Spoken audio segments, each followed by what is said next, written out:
శ్రీ గణేశాయ నమః. శ్రీమాత్రే నమః. శివాయ గురవే నమః. శ్రీకృష్ణ పరబ్రహ్మణే నమః. శ్రీరామాయ నమః. శ్రీ గురుభ్యో నమః.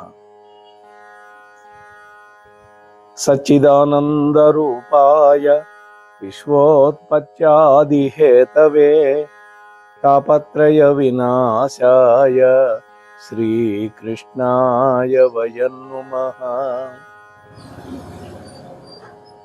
మోహనవాణి ఛానల్ ద్వారా ఈ వీడియోని వీక్షిస్తూ శ్రవణం చేస్తూ ఉన్నటువంటి భక్తామ తల్లులకు తండ్రులకి ముందుగా నా యొక్క సాధువాదాలు. ఈరోజు మరుద్గణాల యొక్క ఉత్పత్తి కథని చెప్పుకుందాం. ఇది శ్రీమద్ భాగవతంలో ఉన్నది కథ. ఇది పూర్వం ఒకప్పుడు దేవతలకి దైత్యులకి యుద్ధం ఉధృతంగా జరిగింది. దేవతలు అంటే తండ్రి ఒకడే, తల్లులు వేరు. కశ్యప ప్రజాపతికి 13 భార్యలు. వాళ్ళంతా దక్ష ప్రజాపతి యొక్క కూతురులే.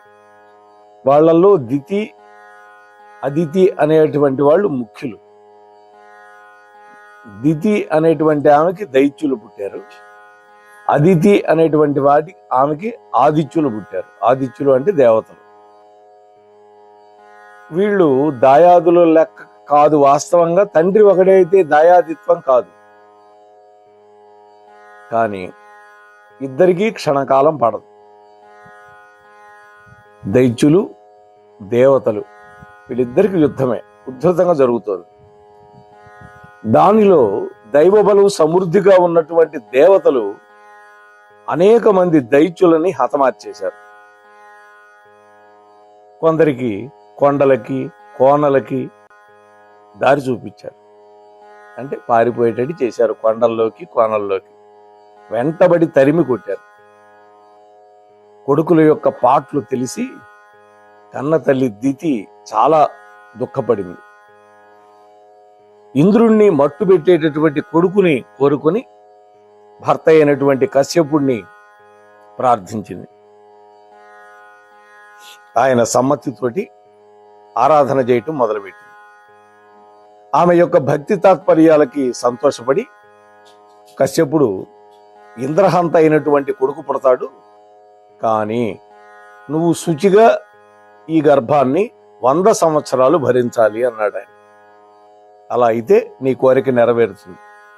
అయితే ఓ దితి, నీకు గనక ఏమాత్రం అశుచ్యత్వం వచ్చిందా నీ గర్భం చిన్నాభిన్నం అయిపోతుంది అని హెచ్చరిస్తున్నట్టుగా చెప్పాడు. ఆమె అలాగే ప్రవర్తిస్తాను నాథ అని భర్త యొక్క అనుమతి పొంది ఆ తర్వాత భర్తతో సంగమించి గర్భవతి అయింది.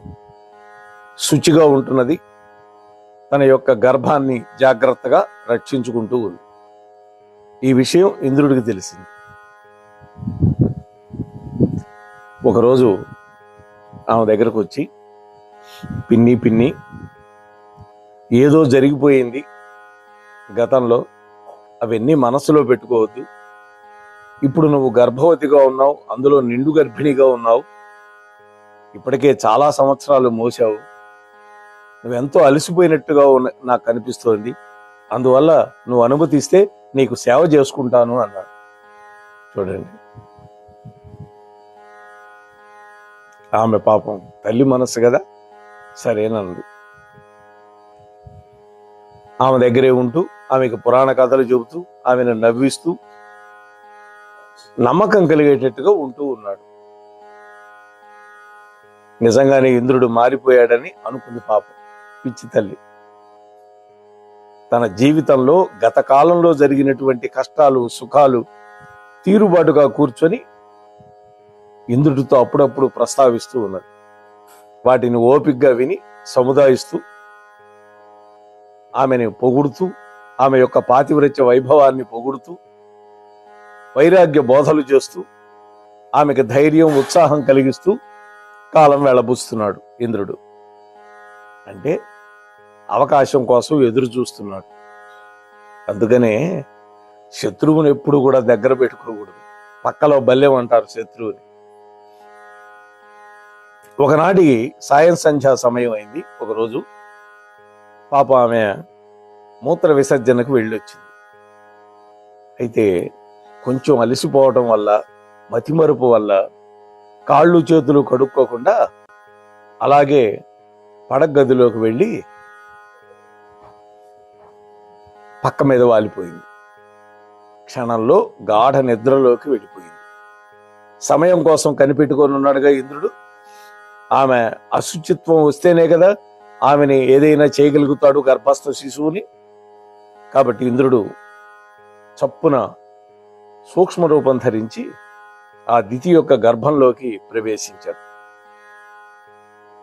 ఆమె యొక్క శ్వాసవాయువుల్లో ప్రవేశించాడు. చూడండి, అంటే శ్వాస నాళం ద్వారా గర్భంలోకి వెళ్ళాడు, ముక్కు రంధ్రం ద్వారా, అంత సూక్ష్మ రూపంలో. ఆ గర్భస్థ శిశువుని తన యొక్క వజ్రాయుధంతో తెగ నరికాడు. ఆ శిశువు ఏడవటం మొదలుపెట్టింది. ఈయన అంటున్నాడు, ఏడవద్దు ఏడవద్దని. సంస్కృతంలో మారుదా మారుదా అంటున్నాడు. మారుదా అంటే ఏడవద్దు అని. 7 ముక్కల కింద నరికాడు. బయటకు వచ్చేశాడు. అయితే ఆ ఖండాలు కూడా ఆయనతో పాటు వెలుపలకు వచ్చినాయి. అంతలో దితికి తెలివి వచ్చింది. లేచి కూర్చొని జరిగినటువంటి దారుణ కృత్యాన్ని చూసి భయంకరంగా ఏడ్చింది. ఇంకా ఏడ్చి ఏమి సాధిస్తావు తల్లి అని వాళ్ళు కూడా ఓదార్స్తున్నారు బిడ్డలు. అయితే పుట్టగా కడుపులో ఉన్నప్పుడే వాళ్ళు మారుదా మారుదా అనేటువంటి విధంగా ఏడ్చారు. కాబట్టి అక్కడే ఉన్నటువంటి ఇంద్రుడి వైపు కోపగించి చూసింది. తల్లి, నా ప్రాణరక్షణ కోసం నేను ఈ విధంగా చేశానే గాని ఈ బిడ్డల మీద నాకు ఎటువంటి కోపం లేదు. ఇక నుంచి వీళ్ళు మరుద్గణాలు అనేటువంటి పేరుతోటి నాకు సహాయకులై ఉంటారు అని చెప్పి వరం ఇచ్చాడు. వాళ్లే మరుద్గణం. అయితే ఇక్కడ ఒక్కటే గుర్తుపెట్టుకోవాలి, దుస్సంకల్పం ఎప్పుడు కూడా ఫలించదు. ఆమెది దుస్సంకల్పం. అందువల్ల ఆమె ఆ సంకల్పమే తప్పు. కానీ అనివార్య పరిస్థితుల్లో భర్త కశ్యపుడు ఆమె మాట కాదనలేకపోయాడు. ఎందుకని? భార్య సేవించినప్పుడు భర్త మరి ఆ విధంగా వ్యతిరేకించడానికి కుదరదు. ఇది జరిగింది సాయం సంధ్యా సమయం. సంధ్య వేళ నిద్రపోకూడదు. చూసారా? దాన్నే అసుర సంధ్య అనేటువంటి పేరుతోటి వ్యవహారంలోకి వచ్చింది. ఆ సమయంలో ఎవరూ కూడా పడుకోకూడదు. అందులో గర్భవతులు పక్క మీద పడుకోకూడదు. మరి ఏం చేయాలి? ఆ సమయంలో దైవ ప్రార్థనలతోటి ఆ సమయాన్ని గడపాలి. ముఖ్యంగా శివుడి యొక్క నామాన్ని జపించుకోవాలి సాయం సంధ్య. అలాగే భోజనాలు చేయటం కానీ, కామకేళి కలాపం కానీ సంధ్యా సమయం అనేది నిషిద్ధం. కాబట్టి ఈ కథ మనకి ఏమి పాఠం నేర్పిస్తుంది అంటే, సాయం సమయం ప్రదోష సమయం అంటారు. ఆ ప్రదోష సమయంలో శివుడి యొక్క ఆరాధన చేస్తే ఎక్కువ ఫలితం వస్తుంది. అంతే తప్ప భోజనాలు చేయటం, నిద్రపోవటం, ఇప్పటికీ మన ఇళ్లలో చెబుతూ ఉంటారు, ఒరే అసుర సంధ్య ఈ టైంలో పడుకున్నావేంద్రా అని మన పిల్లలు కూడా మనం లేపుతూ ఉంటాం.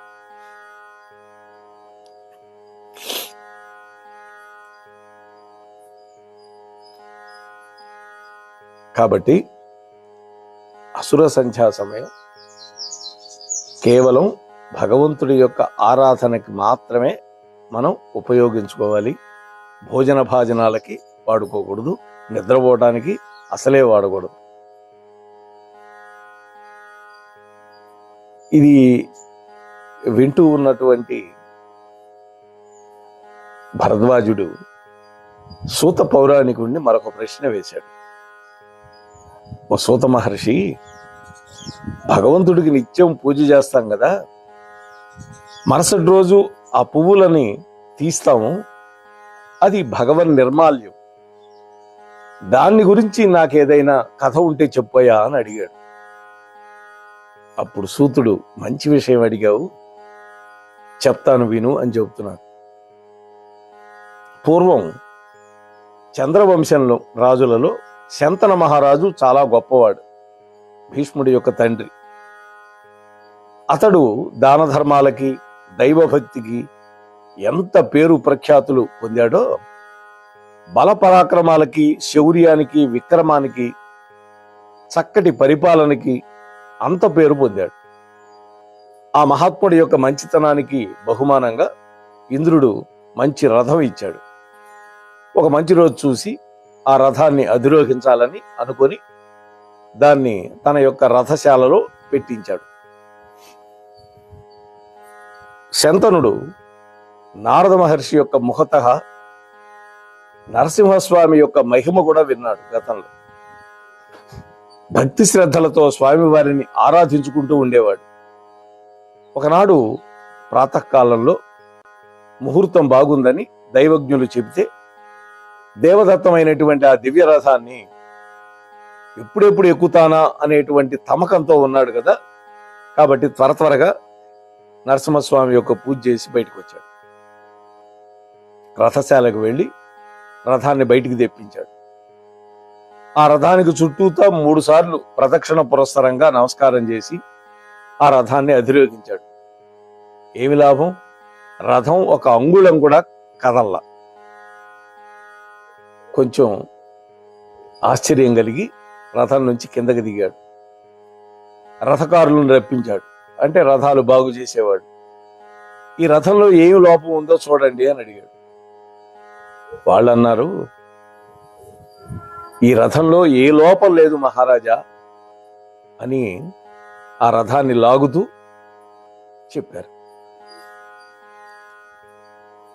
అట్లయితే నడపండి అన్నాడు రాజుగారు.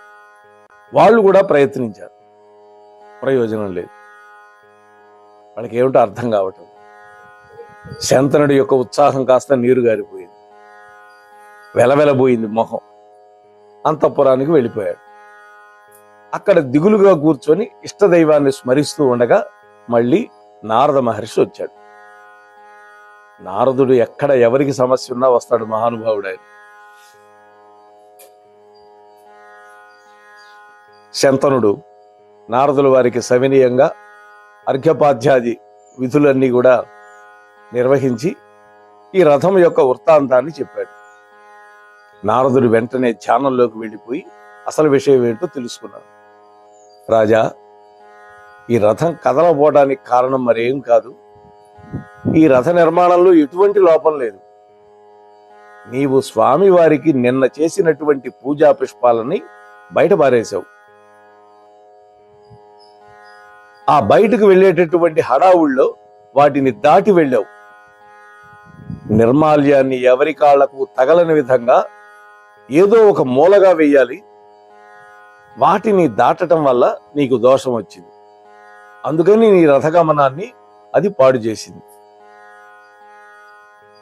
నీ మాటకేం గాని నీకు రథం ఇచ్చినటువంటి ఆ ఇంద్రుని కొడుకే ఇలాంటి ఆటంకం తెచ్చుకున్నాడు ఒకానొకప్పుడు అనగానే, అది ఎలా జరిగిందో చెప్పండి అని అడిగాడు శంతన మహారాజు. అంతర్వేది అనేటువంటి ఒక చిన్న పట్టణంలో రవి అనేటువంటి ఒక మాలాకారుడు దండలు తయారు చేసేవాడు. రకరకాల పువ్వులతోటి దండలని రమ్యంగా అల్లి, మొదట అల్లినటువంటి దండలు 3 ముచ్చటగా నరసింహస్వామి వారికి సమర్పించుకునేవాడు. ఆ దండలు అల్లడంలో అతడి భార్య కూడా మంచి నైపుణ్యం కలిగింది. ఇద్దరు దండలు అల్లడంలో ఎంతో శ్రద్ధ, ఒద్దిక, ఓర్పు చూపించేవాడు. వాటిని స్వామివారికి సమర్పించగా మిగిలినవి పురోహితుడికి, దేవ పూజలు చేసే వాళ్ళకి, కొన్ని అంగళ్ళల్లో అమ్మటానికి పెట్టుకునేవాళ్ళు. ఆ పుష్పమాలికల అమ్మకం వల్ల వచ్చే సొమ్ముతోటి వాళ్ళ కుటుంబాన్ని పోషణ చేసుకుంటూ ఉన్నాడు. మరి రోజు పూలదండలు అల్లాలంటే పువ్వులు సమృద్ధిగా ఉండాలి కదా. అందుకని వాళ్ళ పెరట్లోనే దూరంగా ఉన్నటువంటి తన సొంత నేలకి చుట్టూతా ఎత్తుగా 4 వైపులా ప్రహరీ గోడలు కట్టించి లోపల అనేక రకాలైనటువంటి పూల మొక్కలు, తీగజాతి మొక్కలు నాటించాడు. ఇంట్లో నుంచే ఒకే ఒక ద్వారం ఉంచాడు. పైనుంచి మనిషి గాని పశువు గాని లోపలికి రావడానికి వీల్లేదు. అంత కట్టుదిట్టంగా ఏర్పాట్లు చేశాడు.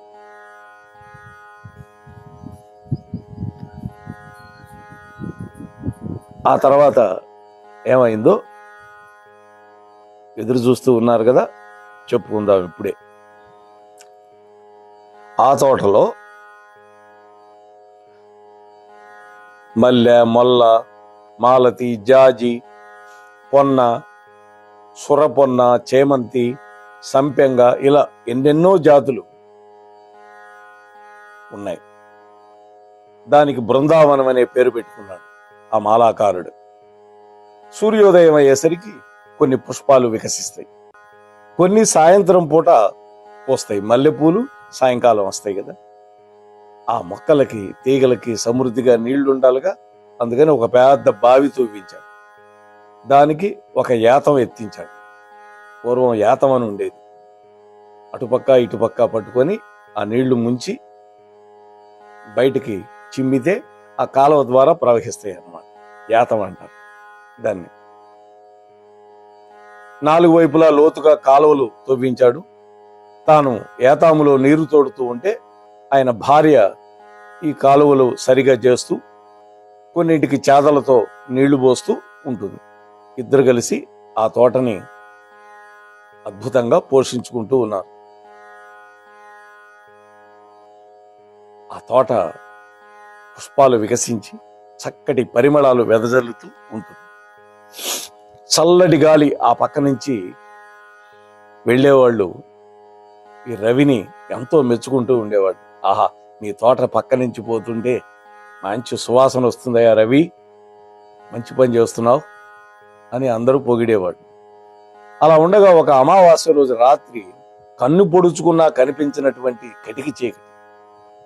తొలిజాము ముగిసేదాకా రవి తన యొక్క బృందావన సంరక్షణలోనే గడిపి ఇంట్లోకి వెళ్ళాడు. భార్య అరిటాకులు ఇద్దరికి చెరొకటి వేసి వండినటువంటి ఆహార పదార్థాలు వడ్డించింది. ఇద్దరు స్వామివారి యొక్క కథలు చెప్పుకుంటూ భోజనాలు చేసి పడకటింటికి వెళ్ళారు. తొలికూడి కోసింది. రవి లేచాడు. దంతధావనం చేసి స్నానం అయింది అనిపించుకొని నరసింహస్వామికి మేలుకొలుపులు పాడుతూ పువ్వుల బుట్టలు పట్టుకొని తోటలోకి వెళ్ళాడు. పూల మొక్కలన్నీ స్వభావ విరుద్ధంగా కనపడ్డాయి. ఆ రోజు దిగాలు పడి చూస్తూ నిలబడిపోయాడు. ఏ మొక్కను, ఏ తీగను చూసినా ఒక్క పువ్వు కూడా లేదు. ఏదో గారడిలాగా, మాయలాగా ఉందే. నిన్న సాయంకాలం మొగ్గలన్నీ నిండా ఉన్నాయి. ప్రతిరోజు ఈ సమయానికి వస్తున్నాను, బుట్టల నిండా పూలు కోసుకొని వెళుతున్నానే. ఇవాళ ఒక్క పువ్వు కూడా లేదే. ఎవరు ఈ తోటలోకి రావడానికి శక్యం కాదే. మా ఇంట్లో నుంచి తప్ప తోటలోకి ప్రవేశించడానికి మరొక దారి కూడా లేదు. మరి పువ్వులు మాయమైపోవటం ఏంటి? ఇదేదో ఇంద్రజాల మహేంద్రజాలంలాగా ఉన్నది. ఈరోజు నా స్వామికి పూలదండ సమర్పించలేనటువంటి దౌర్భాగ్యుడిని అయిపోయాను. చూసారా, పూలు మాయమైపోతే అమ్ముకోవడానికి లేకుండా పోయినాయని బాధ కాదు ఆయనకి. భగవంతుడికి, నరసింహస్వామికి నేను సమర్పించలేకపోతున్నానని బాధపడుతున్నాడు అని కళాకాంతి లేని మొహంతో ఇంట్లోకి పోయి భార్యతో జరిగిందంతా చెప్పాడు. ఆమె కూడా వచ్చి చూసింది. ఆశ్చర్యం, ఒక్క పువ్వు కనపడలా. వెనక్కి తిరిగి వచ్చింది. నోట మాట లేకుండా నరసింహస్వామి విగ్రహానికి సాష్టాంగ నమస్కారం చేసి నిలబడ్డాడు అతను. భార్య పంచాంగ నమస్కారం చేసింది. మనం చెప్పుకున్నాం నిన్ననే సాష్టాంగం పంచాంగం ఏంటని. ఈ తప్పు ఎవరిదో స్వామివారే సెలవియ్యాలి అని ఒక్క మాట మాత్రం అన్నది ఆ అమ్మాయి భార్య. బాగా తెల్లవారిన తర్వాత రవి తోటలోకి వెళ్ళి అక్కడక్కడ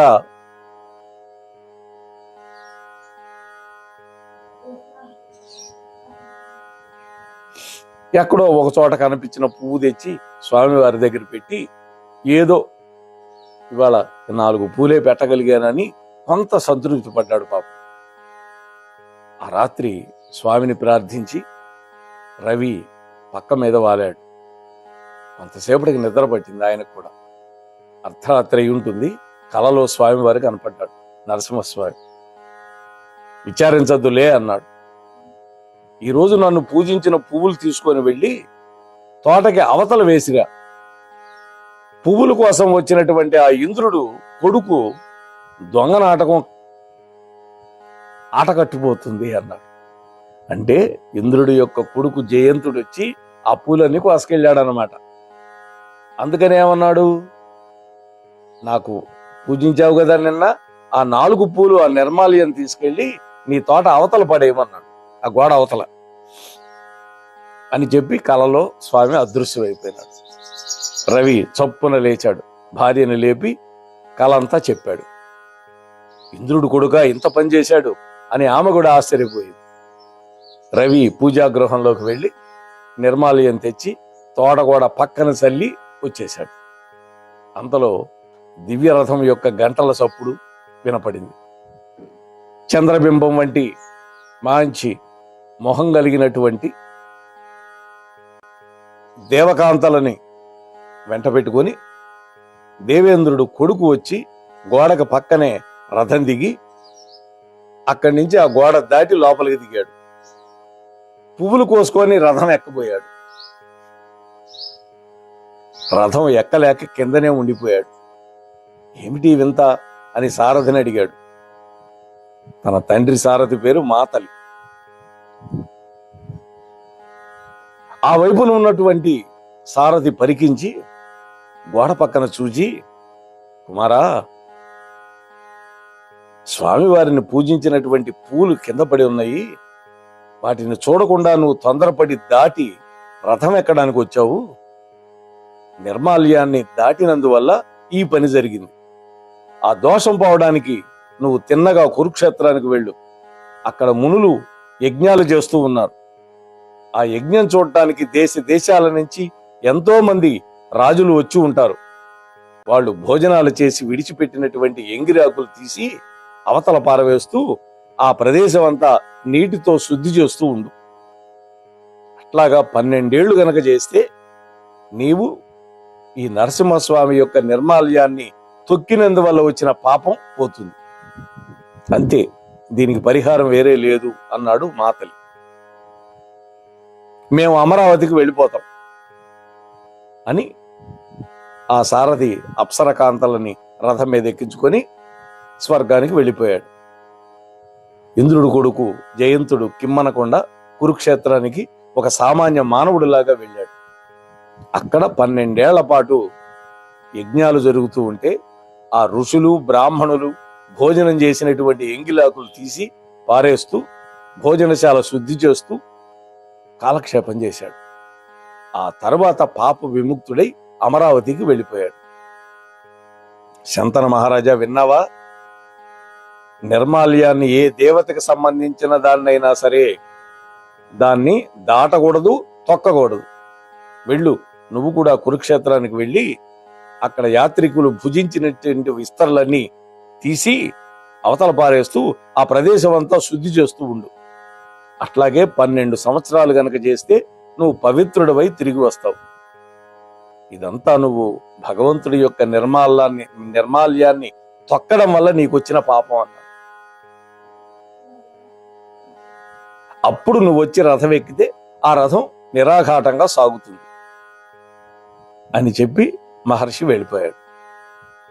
ఆ తర్వాత శంతనుడు కురుక్షేత్రానికి వెళ్ళి నారదులు వారు చెప్పినవన్నీ 12 ఏళ్ల పాటు చేసి పాప విముక్తులై తిరిగి వచ్చాడు. రథాన్ని ఎక్కాడు.